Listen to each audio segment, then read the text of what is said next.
That, of course, is the voice of our dearly departed queen of disco, Donna Summer, the title track from her Greatest Hits Volume 1 and 2 on the radio. And that is where we are right now here on Word Radio as we welcome Mike D in this week's edition of Reelblack Radio. How you be, sir? I'm good, yeah. And put your hands on the radio and the other hand on where it hurts. We're here to make you feel good. Use those, what is it, vibrations, Lenny Kravitz, you said? Yeah, raise vibration. Raise vibration. Yes. This is a big week. This is going to be a good show. We got a lot going on. The second segment, my good friend Cuba Seer is going to be calling in.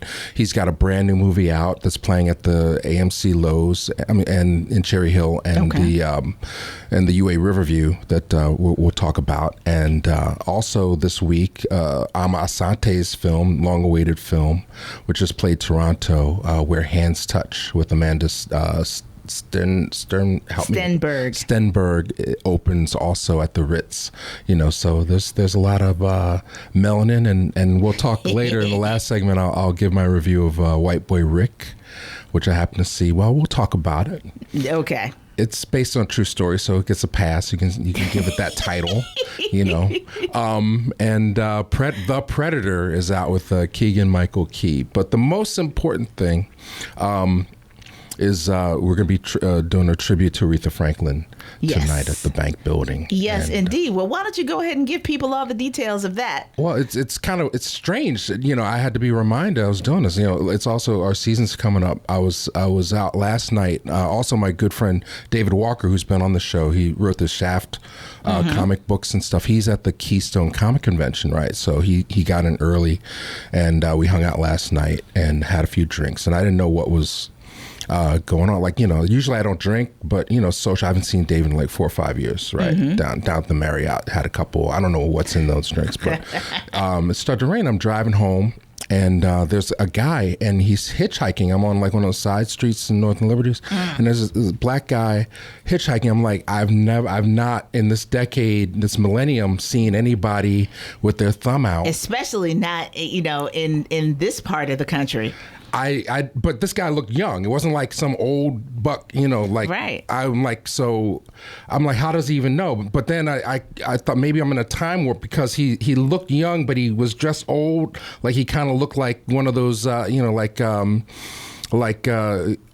Black. He had that kind of outfit on, like where it's like, okay, maybe he's from the 70s. So I pulled up and he said, "Oh, thank you, brother." And he had like this weird accent. I'm like, what? Thank you, brother. Right? And it's like, he said, "I've come from the past to remind you of the future. You have a show tomorrow. Tribute to Aretha Franklin, 3850 Lancaster Avenue, 7:30 He even got a struggle to remember it after he gave it that big lead in. You have to be there to tribute." And then I get here and I see the scoop. Shout out to Lady B on the cover of the Scoop. Nice. And I don't know why. Why do people remember Aretha as Big Fat Aretha? With all respect, is that the Aretha that you remember? They could have picked a better picture, Scoop. That's all I'm saying. I think I remember Aretha in between. Not as big as this particular picture, but not as thin as she ended up. Yeah, well, because of her illness, not as thin as she ended up. I think my brain automatically goes to either Young Aretha or Freeway of Love Aretha, which was around the same size. Right, but not Jenny Craig Aretha or a Bahamian Diet Aretha. No. Okay. So I don't know why. See, when I remember Aretha, I think of 1968 Aretha, like when she's in her prime and her skin is glowing and she's asking for respect and she's young, gifted, and black Aretha. That's my Aretha, Atlantic Records Aretha. Gotcha. But and that's what we're going to celebrate tonight at 7:30. We're going to show 2 films from 1968. Like 67 was her breakout year, and then 68. By 68, she had 4 #1 albums, and she was on her way, I think, to 3 or 4 Grammys. And she was on the cover of Time magazine. So, for those who don't have no way of knowing, like the young man who tried to hitchhike, there are people 50 years ago. Aretha was the biggest thing in the galaxy, and we want to celebrate that and share well, that. you know, it's funny because I've been brought back to that space listening to my iPod on shuffle because in Steely Dan's song "Hey 19," that's one of the verses is that I can't talk to you, young girl, because you don't even remember Aretha Franklin. Like, you know, our context for how we could, you know, get to know one another is incredibly limited because your cultural references are not mine.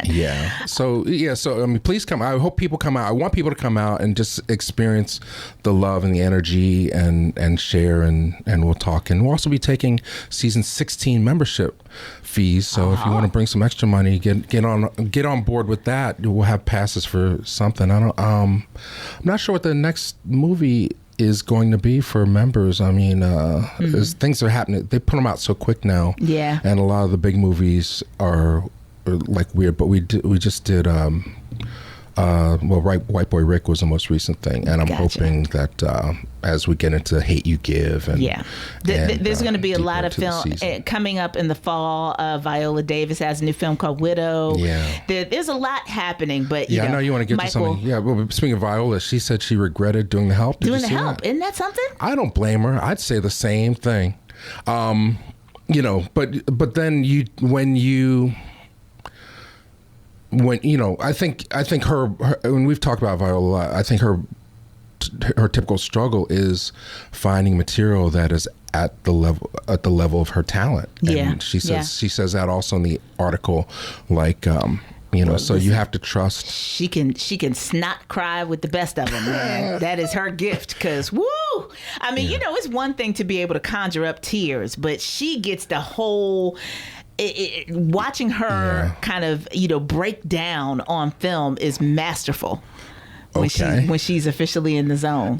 So I mean, you know, The Help is one of a time. I think, and we'll get in when we talk about White Boy Rick. I mean, it's just, you know, and also when we talk to Q, you know, I think there's and I hate to stratify things because, like you say, you listen to Steely Dan. I think we should listen to everything, but I think we're at a point where we can choose what we want to see, and I think certain movies are movies about Black people, but they're made for white people to support or endorse or feel good about, you know. And so that brings us around to want to share some audio with you that'll take us to our first commercial break of today's program. Mike and I both were in the house helping to set the tone and capture our conversation with author Kevin Powell last week with our friends at Uncle Bobby's. And Kevin has just released his 13th book, and its title is My Mother, Barack Obama, Donald Trump, and The Last Stand of the Angry White Man. And so the conversation at Uncle Bobby's centered around some of the themes that he explores in the essays included in this book. And how all of those seemingly disparate things relate to one another in the context of stories that he's told about Cam Newton, about Jay-Z, about, you know, there's a lot of reckoning happening with the people. And we filmed the whole conversation. That'll be available very shortly. Excellent. But what do we have here today? This is part of the audio, so we're just going to share part of it. I encourage you, it'll go up probably in the several moments after we conclude today's program. But I encourage you to go to the Word website to listen to the entirety of this conversation. This was kind of a follow-up. We were hoping to have Kevin on with us last Friday, but his schedule didn't permit that. And so we circled back with him this week after our conversation at Uncle Bobby's to review some of the things that we spoke about in that space. And the Serena Williams incident happened while we were having our conversation last week. And so there's some reflections on what that says from a female perspective, a Black female perspective, in conjunction with some of the things that he writes about from the Black male perspective in the book. So here, ladies and gentlemen, is a piece of my conversation with Kevin Powell. So Kevin, this is your 13th book. 13 is one of those very significant numbers. It scares some people, but it is a very significant and spiritual number. And so how are you feeling about your 13th book release now being birthed into the world? Well, I I feel great. All praise is due to God. All praise is due to our ancestors. I know that we don't operate by ourselves, and so I always acknowledge a lot of folks that help to make these things happen. I mean, it's, my work, I guess one would say my vision, but, if it wasn't for the graphic designer and the editors and editorial assistants and all the beautiful people out there like yourself, and the media and folks who buy the book, there's no me, so I don't take that for granted. And I do think 13 is a lucky number. I think that, I'm grateful because, like I said, in Philadelphia at Uncle Bobby's, I couldn't have imagined when I was coming up. I just wanted to have my name in a byline in some publication once, and I just wanted to, have one book, or I never thought I'd be in the double digits, And so it's really gratifying, and I'm gonna keep going as long as I can because it's important to, as you put it, to tell our stories and to raise some critical conversations, and that's what I especially loved about being there at Uncle Bobby's with you. I thought you asked some amazing questions, and I also thought that the audience had amazing questions and comments, and it was really rich, and that's why we ended up being there. It felt like for about 3 hours or 4 hours, including a book signing afterwards. So this is what it's about. I love the fact that we can create something and bring people together, and so this book is really a tool to bring folks together. That's the way I always look at every book I create. Yes, and to inspire dialogue, as did a shout out to writer Bill Holmes here in Philadelphia. Sat in the front row of our conversation wearing a T-shirt that said "Therapy Saves Lives," and that clearly struck you in a way that made you feel welcome and also made you kind of double down, I think, on the reason why you were in the room. So talk a little bit about that moment when you recognized what he was wearing. Well, it was beautiful because, I mean, as someone who's gone to therapy myself and cannot wait to go back this fall because Lord knows it's been a heck of a year. I mean, therapy is a form of self-love, a form of self-care, and I believe that we all need to have some spaces, that are safe spaces, non-judgmental spaces where we can, release. And I got to share something with you that really touched me in a profound way. Maybe about a month ago, I was walking the streets of Brooklyn. For some reason, I took a exit off the A train that I don't normally take, and I saw across the street an elder sister. She's in her 70s, who was my therapist for years. I'm not going to say her name, but she called herself the community therapist. And we got to talking, and I started walking with her, and I realized she didn't remember me. She didn't recognize me. You know what I mean? And I had actually called her a couple, or maybe a week before, saying I really needed to talk to her. I wanted to come back and things like that. Well, long story short, it turns out that she has early stages of dementia. Wow. You know what I'm saying? And it blew my mind because here's someone who had helped so many people. And so when I think about therapy, especially after that episode, I also think how important it is for the healers, people like us, Stephanie, Renee, who are out there in the front lines helping others to make sure that we are healing too, because otherwise, anything can happen to us, and that really blew my mind, and the fact also that she was alone and just kind of following the routine of where she does her walking and things like that. It was really profound, but, she kept talking about how she still had to go see her clients. When I walked her back to the building, she went upstairs. I asked the security guard, Jim, I said, does she really still have clients? He said, no, they're all gone. She can't see anybody anymore. And so I just, and I posted about it on Instagram and probably all the social media platforms, and it was just a reminder. Everyone needs to take care of themselves, no matter who you are, and that includes the people who are out there helping people. Yes. Yes. Well, do you consider writing a form of self-care? Absolutely. It has saved my life. I mean, I'm an artist, people always try to say, of course I have a part of my writing life, which is journalism, but before I ever say I'm a journalist, I'm a writer. Since I was a kid, I've been a writer. The first writings that I did was fiction. I write poetry, too. My 13 books are poetry books, and so I'm an artist, and art is about self-care, it's about self-love, it's about healing, it's about creating a space for yourself to express. And I love all art forms. I mean, when I was a kid, before I started writing, I used to draw.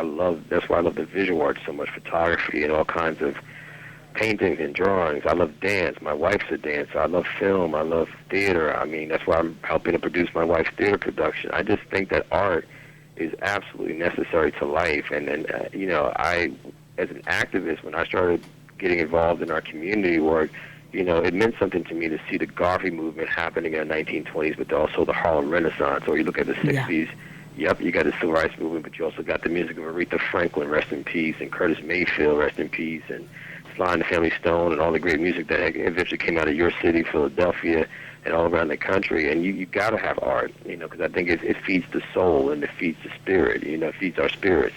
Yeah, and the idea of how the art really can evoke conversations that we sometimes are reluctant to have in places that we may even deem safe spaces within our society about these things that matter to us. Yes. I mean, that's what I feel. I think, you know, when I think back, for example, my wife, Jenna Parker, because Bell Hooks said to me, always say your wife's name, Jenna Parker, you know, who is the creator of She, a choral play. When she did the off-Broadway production a year and some change ago, that she did talkbacks on purpose after all 15 to 20 performances. And it was amazing to hear the dialogue from women, from men, from people of all races and cultures, from all generations. You know, two of the most profound moments was one night a woman said she had been carrying around since she left California, moved to the East Coast, you know, the sexual assault that happened to her, and she just wanted to scream after 9 years of carrying it around. And so my wife, Jenna, said, well, let's all just scream together and imagine this chorus of voices just letting out, releasing this thing. Yeah. Another time, you know, the last show that we did for this particular production, you could not hear a pin drop when one of the few black women accusers of Bill Cosby stood up and said, I just want to say something. I didn't really want to be here, and here's who I am. And it was incredible.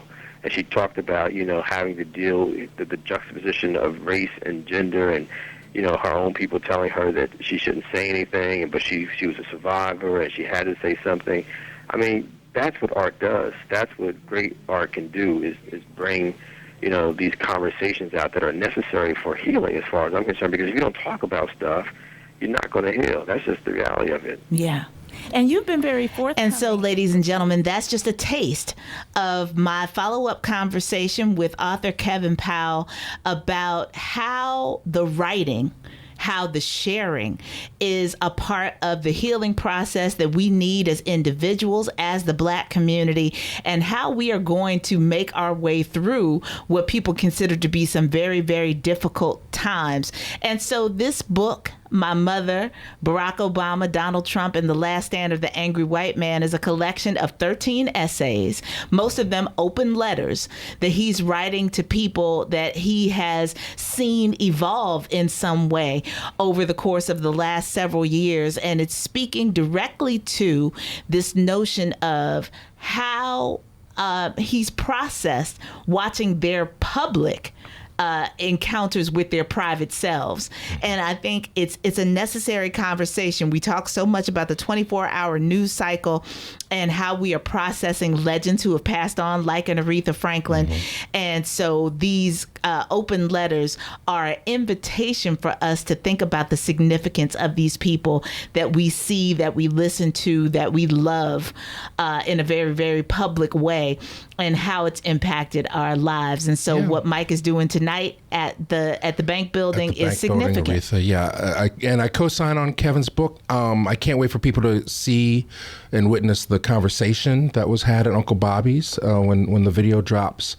Very deep thinker, but also, you know, if you like what Ta-Nehisi is saying, I think Kevin has a very interest from his perspective as an activist and someone who is open to exposing his own wounds. I think it's a great book. And then I know, tomorrow you have another conversation. I do. I'll be back at Uncle Bobby's tomorrow afternoon at 2 p.m. having a conversation with author Shamari Wills, who has put together a book called Black Fortunes about the first 6 Black millionaires here in America. And so this whole idea of how we work through some troubled times and still come out with considerable resources Yeah. at our disposal, and what we do with those resources becomes a very profound conversation in the here and now. Yeah, it's a great book in terms of everybody knows Madam C.J. Walker. Mm-hmm. There were 5 people before her that were had equal wealth, and he investigates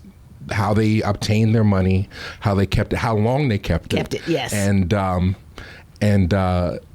just to remind us that we come from something, we've had stuff, and even when we didn't have all the lanes available to us, there were still lanes for people to really make money. Yes. So people could come to Tulsa and take it all. Well, Anyway. the end result of this, can be tragic. Keep your money. But we gotta learn how to make it. We gotta learn how to make it and hold it as long as possible and make it. No, that's gonna be a great community. Conversation. I hope he gives you as much time as Kevin does, because I think there's a lot to be explored. So thank you. So 2 p.m. tomorrow at Uncle Bobby's, ladies and gentlemen, my author Q&A with Shamari Wills. If you are available, we're going to take a quick break, and when we come back, we're going to talk about filmmakers that are also inviting us into some exploration and some storytelling that is necessary within our community. Film Festival movie with Amari Hardwick and Megan Good out today, and we have the director Cuba Seer with us next. So keep your dial locked here at Reelblack Radio. We'll be right back. She's got a baby.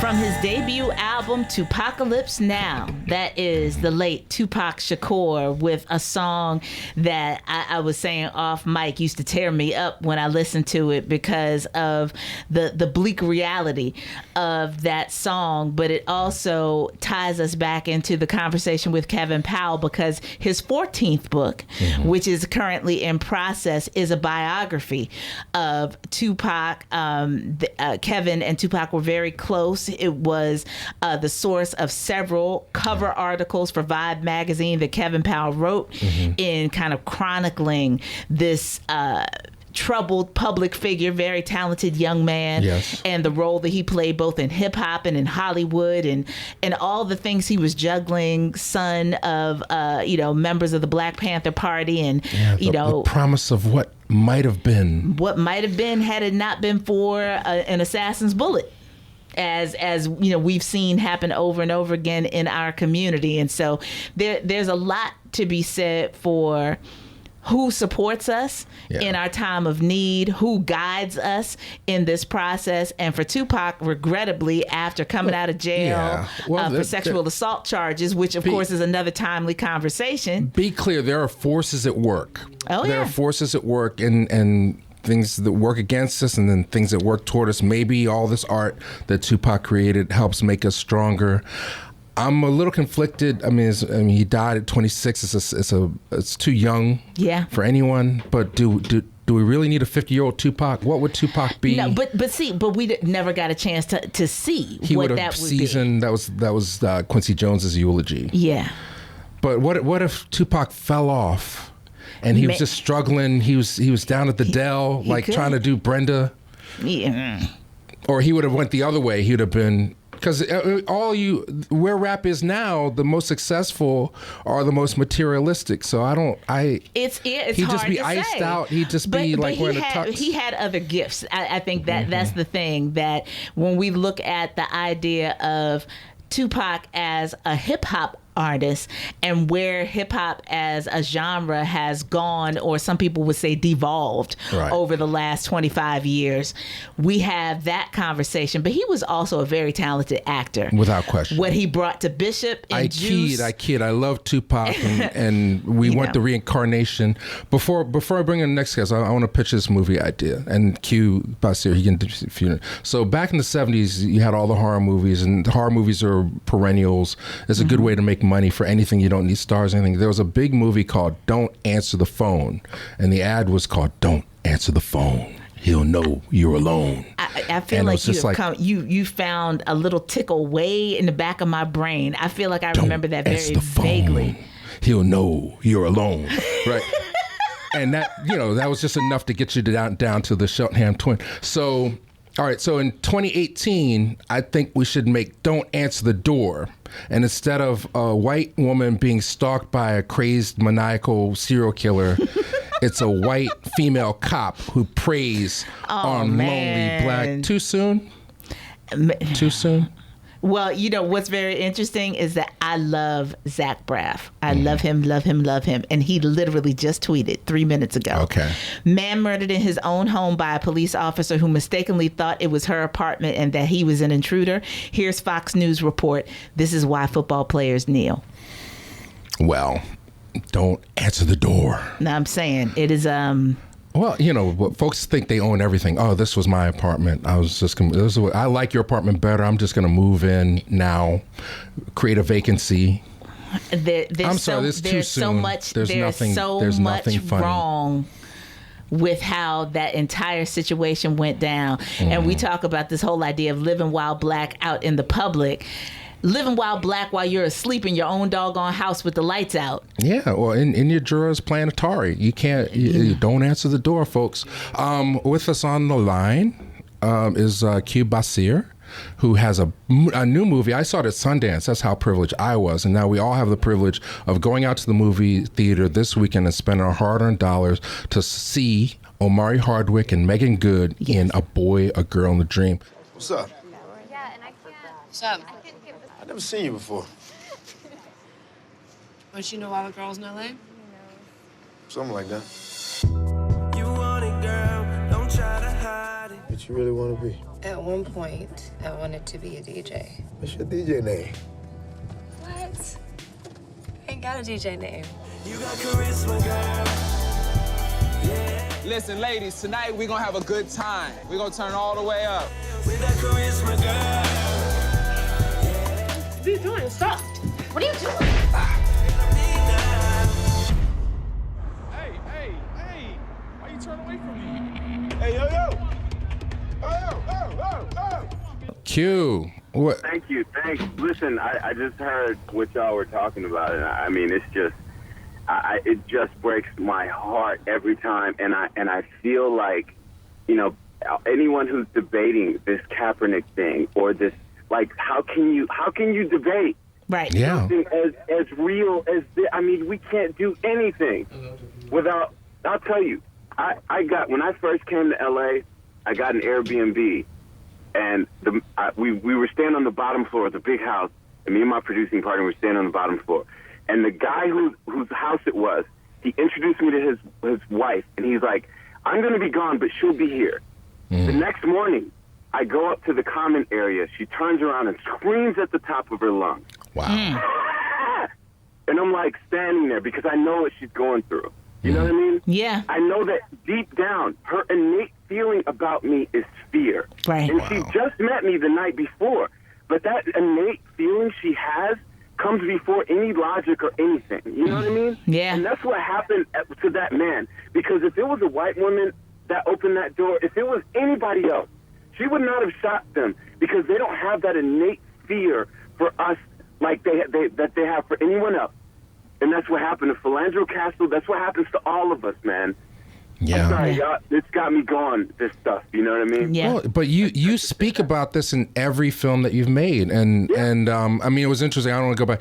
Like at Sundance, you were talking about climbing this ladder. Like every film, your first film, Muslim, which I love with Evan Ross, is completely underrated, underappreciated film, still relevant today. Premiered at Urban World. And then your next film, ABFF, and then you got the new one at Sundance and picked up for distribution and all that. You know, I know it's not an easy road, but every film there's some level of social relevancy, not necessarily front and center, but it's always there. You know, destined also. It's got to be, man. It's got to be. We're still catching up in cinema, right? Like we if you think about. Like I'm big on history, man, and I think about representation and like that film is 120 years old, and for about 100 of those 120 years, white males were making movies that represented everyone, and a lot of times with our movies, when we were in movies, they would show a very extreme violence and polarizing version of who we are. And then you wonder why everyone's afraid of us, right? Because, like, if you see somebody on screen 1,000 times being violent and 20 times, hugging their daughter, like, what are you going to think about them when you see them in person? Right. You know? What's that question? I gotta say something about this stuff. Yeah, and Destin, that was an interesting film. I think we spoke about we couldn't get you on the show for that, but that's a great one too. It's technically innovative. It starts off. It's basically, you describe it. But it starts off with the split screen. What happens if one kid takes a different path in life, how his life could change. And it's done cinematically and visually, but this one is getting 80% Rotten Tomatoes. I'm proud of you, and not just for the technical innovation, but just because we get to see two of our favorite actors in something that we rarely get to see. And this is the revolutionary part. It's not about talking about the industrial complex. It's showing two black people in love. Yeah. Thank you for that. Can tell folks about this movie. Yeah. So it's two people. It's Megan and Omari, who play Cass and Frida, who are both sort of stuck in life, right? They're in these weird places. Each of them, Cass has come to LA to be a filmmaker and sort of lost his way amidst the nightlife. He's become this club promoter and kind of put his dreams aside. And Megan, Frida, she plays a woman visiting LA from the Midwest, and it's Tuesday, and there's a text that she gets from back home. It's like, you're supposed to, it's Tuesday. You said you'd be home Sunday. And you kind of get this feeling like she's just still there. It happens to be the Tuesday of the election night. And she, too, is going through her own struggles, a relationship back home that she's been trying to get out of. There's a job that she's really not too happy about, where she plays an attorney. So, it's them meeting and going on this wild ride together throughout that night of pushing each other, challenging each other, to really go after what they believe in. Right. So it's technically 2008, the night of Obama's election. But the interesting thing is that it's done in all one continuous take. Now, we've seen movies like Birdman was a movie that felt like it was all done in one, but they spread it out.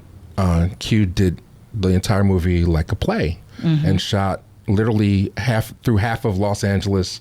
Like, how many locations, Q? You still there? We might have lost Q. Yeah. Oh, okay, you're breaking. Okay, yeah. Yeah, I'm here. No, we had 7 locations. So we start. We have 7 locations. So start at the food truck, go into the club, and we move around. But yeah, it's literally like a moving play. Is how I describe it.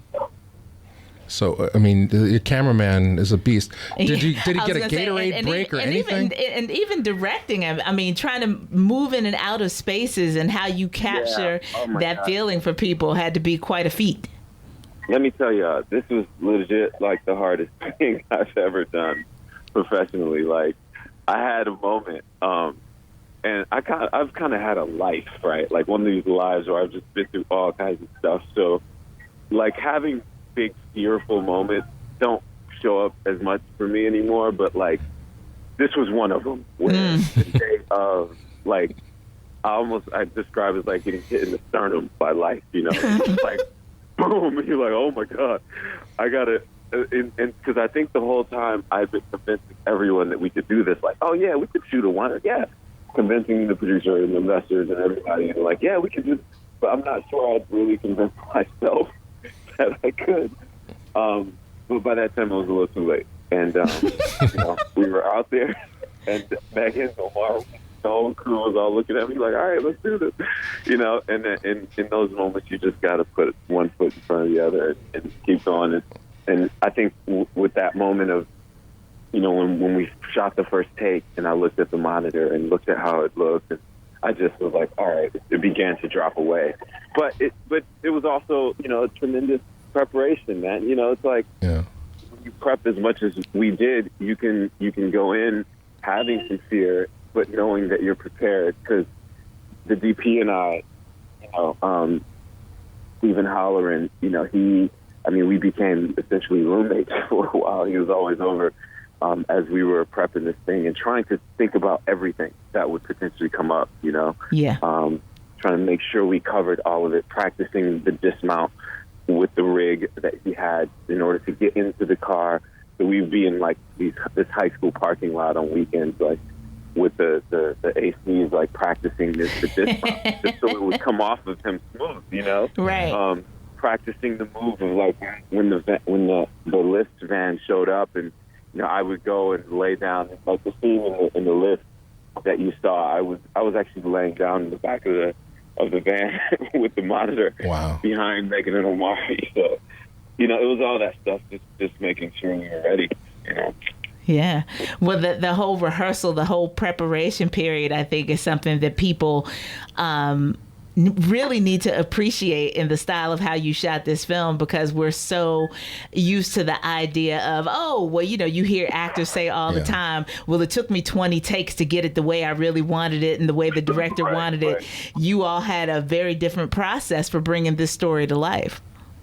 Yeah, and it was a different style of directing entirely. Like that was one of the big conversations early on with Megan, Omari, Jay Ellis, you know, Dijon, Halton, you know, all these folks. It was like, hey, look, in general, like, you know, Muslim, for example, I'd go off to the side with Evan Ross, and we'd have these intimate conversations, and you know, Roger Ginsner Smith and Danny Glover.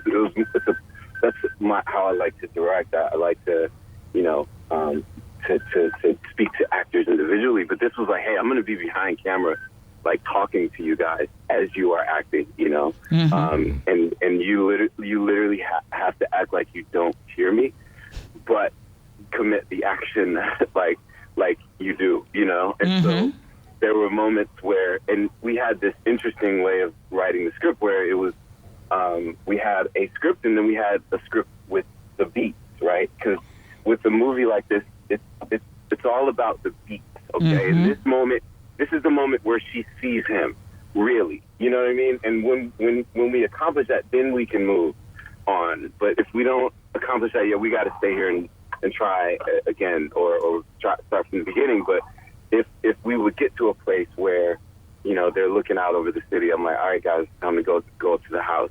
And then 4 seconds later, they would sort of do something to encourage each other to move. Or, hey, Omari, like the sound guy at one point ran up to me like, Omari has to unzip, because Omari zipped up his jacket and he muffled his mic. So the sound guy runs up to me, he's like, hey, Omari has to unzip his jacket. So I was like, hey, unzip your jacket as soon as you get a moment, you know? Oh, so that was the editing part. But literally you handed the card off to the colorist and then you just fixed the sound and that was it? No. The sound, first of all, was one of the hardest. Like, we had some terrific sound guys with Jan and Peter. But yeah, that was the color. We didn't hand it off. So we had the initial color session at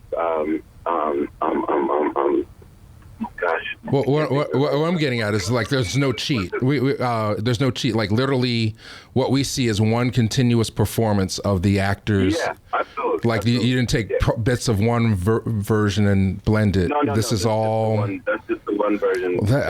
Big ups. One night. Big ups to you and Omari. If people who have seen Omari in Power, this is a whole different side of Omari. Although it's kind of hard for Omari not to be Mr. Alpha Male. I feel very weak and testosterone free when I see Omari on screen.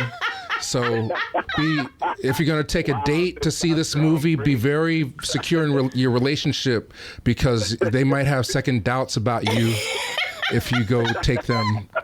They might be dreaming about something else. Q, I just gotta let you know that we have engaged with Omari here at the station for any number of different films, beginning with Middle of Nowhere, and then through Big Words, and I mean so many different conversations we've had around his poetic talent, his acting talent, and how he brings all that energy to the stage. He messed me up. Actually, I had taken somebody with me to your screening at Sundance, and it didn't work out.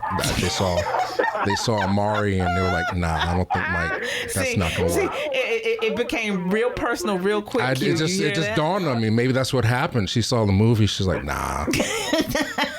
Nah. Well, I think I don't want to promote it as we're going to be breaking up relationships. No, I'm saying be secure in your relationship when you go.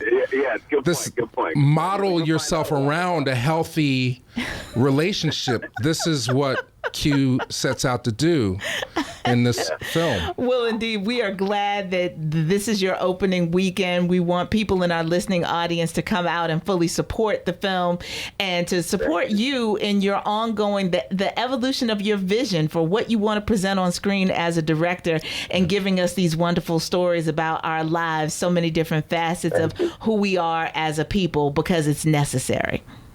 Thank you. I appreciate that. Yeah, really lots of great reviews. But I'm very truthful about that. I mean, one of the best review I read so far, they're still coming in, is like it's not the technical thing, it's the quiet moments. It's the stuff that we don't get to see traditionally when we go to a movie. And this is a movie where two people are connecting. Black people talking, getting to know one another, and then this historical moment happens, which makes it relevant. And I think it's a good thing. So much continued success to you, Q. Thank you. I appreciate y'all. A boy, a girl, and a dream. Yes. Omar, I'm still mad at you. Yeah. You might have scored that for messing night. Up his relationship. Next time, cast Tracy Morgan. I have better shot. Oh, man. Well, on that note, we've got to take our final commercial break of today's program and come back to wrap up this week's edition of Reelblack Radio. Hang tight. From a compilation called The Rebirth of Cool Volume 3, that is artist Jaleesa Anderson with a song that made her famous called Friendly Pressure. And I always think about Jaleesa whenever we are in the midst of potential loss of life and damage from a hurricane, because I got a chance to meet her and to actually videotape an interview with her and performance footage with her right after Hurricane Katrina. Okay. And she returned. She had done a residency in the French Quarter at a bar or a venue there, and then was invited back for the first Jazz Fest after Hurricane Katrina to perform a tribute to Nina Simone that she had been workshopping as a part of that residency. And so, this whole idea of, paying respect to the influence, but also dealing with the very real realities of nature, of Mother Nature, and how it impacts us. Yeah, and shout out anybody who's involved in the Florence thing. I hope everybody's safe, the property's safe, and they're safe. So indeed. Well, we only got literally 2 minutes left. 2 minutes left. So big. Well, speed round. Cicely Tyson, she's 93, finally getting an honorary Oscar. I'm not sure what. Why? Where was somebody could have wrote a letter sooner? Did it just dawn on them? I don't know, but listen. First of all, I don't know what unicorn tears she drinks. For 93, Cicely Tyson looks outstanding, and I'm glad that she is finally going to get her due. And again, I want to see that speech. 2 weeks in a row that I give honor and praise to Tyler Perry. Yes, because Tyler Perry has kept her in our faces over the last probably better part of a decade in his films, so that we are reminded of the impact that she has had in the cinematic world for all of these other years that she wasn't still recognized. Out there working. We had a chance last year, or maybe the year before, Gin Game. She was on Broadway, James Earl Jones. Yeah. I don't know if I hope he's got some honoraries coming too. I just suggested, make a list of all our Black legends, give them their flowers now, and even if it's got to be like a lunch line where people just go up, get their Oscars now. Why are we waiting till Cicely Tyson's 93 to give her some kind of Oscar? Thank goodness she's still here, but she deserves it. And John Legend, not even EGOT 40, he got an EGOT. EGOT. Emmy, Tony, Grammy, and Oscar. If you're going to say EGOT, then you need to say them in order. Emmy, Grammy, Oscar, Tony. Well, big ups to him. He got his Emmy for producing Jesus Christ Superstar as part of the Creative Awards, which were not televised. They were done earlier First in the Black week. man to get an EGOT. Black men in effect, and he has another shot when they televise the awards on Monday to win for his acting in Jesus Christ Superstar, which was really outstanding. For those of you who did not see it, I hope it's available on demand, DVD, or it should come back now that it's won. Hopefully, if it's not already available on demand, that you'll be able to see it, because it was really well done. Yeah, and he's not the only one that's gotten Oscars. Kenan Thompson from Saturday Night Live. His first nomination for acting on Saturday Night Live, he won an Emmy Award. Good for him. Yeah, it's like he's geriatric too. I don't know what it is with these awards. He's been on the show how long, and they finally he's about to just quit. Giving it to him. Yeah, that's like I quit Stephanie Renee, and then they give me like a big come on, Mike. Here's a bunch of money. We're already over time. Well, Cat Williams got an Emmy also, and Cephas, a lot black actors swept, and then finally. White Boy Rick, I thought it was a good movie, but it's sort of, obviously from the title, it's glamorizing the sensation of what would it be like if a white person were to live the black lifestyle. And I think it works mainly because the acting, Matthew McConaughey, the new guy, Rick Merritt, he's really good, although they don't give him a whole lot to do. I think he could have done a lot more, but he kind of plays the same note in every scene, but he does it well. Well, he's only supposed to be, what, 15?